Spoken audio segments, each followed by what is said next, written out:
You are my friend, you are special. You are my friend, you're special to me. You are the only... Welcome to a new edition of the Neon Jazz Interview Series with Chicago-based jazz vocalist Keri Johnsrud. Along with Grammy-nominated pianist Kevin Bales, they combined their jazz powers to create a brand new album called Beyond the Neighborhood, the music of Fred Rogers. She succeeded in reimaging and rearranging the music along with Kevin and a cast of other jazz cats that have been heard by numerous generations of that beloved children's television program, Mr. Rogers' Neighborhood. It's a great backstory. She talks about this, the album, and much more. So please dig it, my friends. So, Keri, thank you for sending out the new album. Thank you for taking a little time out for me today. I appreciate it. Oh, sure, no problem. I'm happy to do it. Wonderful. So, I don't know if there's probably anybody in the lore of childhood that would be better to pay homage to than Mr. Rogers. So, I think it goes without saying that this is a very wonderfully ambitious project, and I just want to know from you, how did this project come about?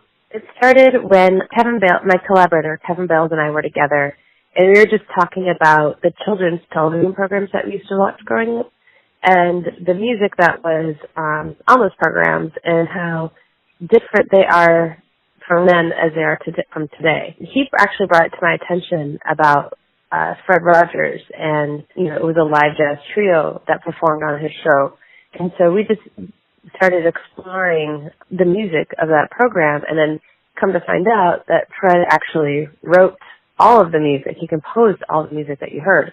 That's kind of where it just started. It was just a conversation of kind of reminiscing about childhood and that sort of thing, and we kind of discovered something that I think turned out to be quite a really interesting project to do.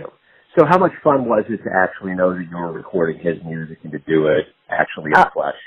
Oh, it was awesome. It was so cool. I mean, it just blew my mind away that he, because I never grew up thinking he was a composer. I just thought he was, this kind, genteel man on television that you watched and, you learn lessons from and that kind of thing. I never imagined him being a composer. So when we started getting into the music and then started recording it, it was just kind of mind-blowing to think. I had to stop every now and then and just think, he actually wrote this. He wrote this music. The thing is that we didn't really, although those are our arrangements on our album, we really didn't do much in altering, the chord structure of the songs, because he was pretty intuitive and actually quite a jazz composer himself.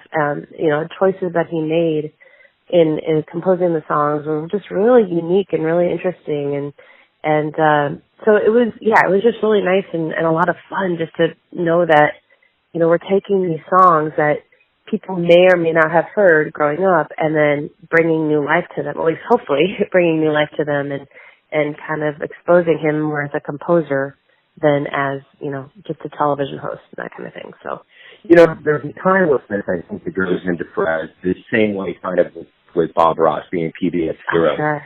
I don't know that we probably knew growing up that there's going to be this timelessness. What is it about these people? I mean, you're obviously cementing his lore further by putting this album out, but do you think these guys are going to create a timelessness that will go on into infinity, perhaps? Well, I think so, because I think they kind of go back to the basics of, for instance, Fred Rogers, it's just how you treat people, how to be a human being. And say, like you said, with Bob Ross, I mean, he just did his thing, and he was positive and, happy little trees everywhere. And I think that's something that when we have all this distraction around us and things coming in at us from different angles, that actually going back to the basics is what I think sustains and what, will be, that will never go away. I mean, that's just the core of who people are, is just, being human. I think that's the really neat thing about this music and about the writing and, Fred in general. So are you looking forward to getting out and doing this live in front of people and kind of exposing the story of the album and diving into it that way? Oh, sure, of course. Yeah, we actually already started in Chicago. We had a show in Chicago, and one in Iowa and one in Nebraska, actually. So we kind of dipped our toe into the live aspect of it already, and so far it's gone over pretty well. We do have more shows coming up the rest of the year, which will be really exciting because, yeah, that's kind of the goal, is just to expose people to this music and to make them aware that, he was really a talented musician and composer.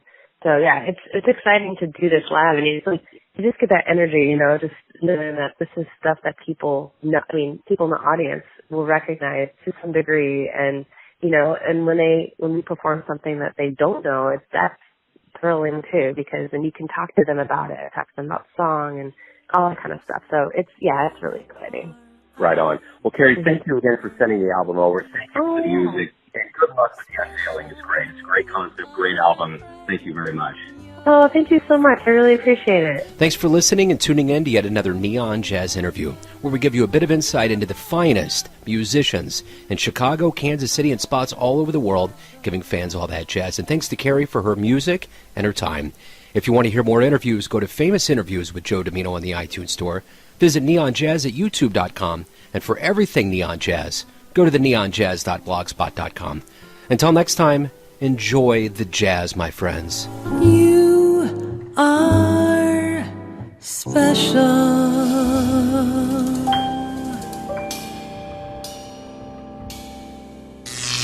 Neon Jazz.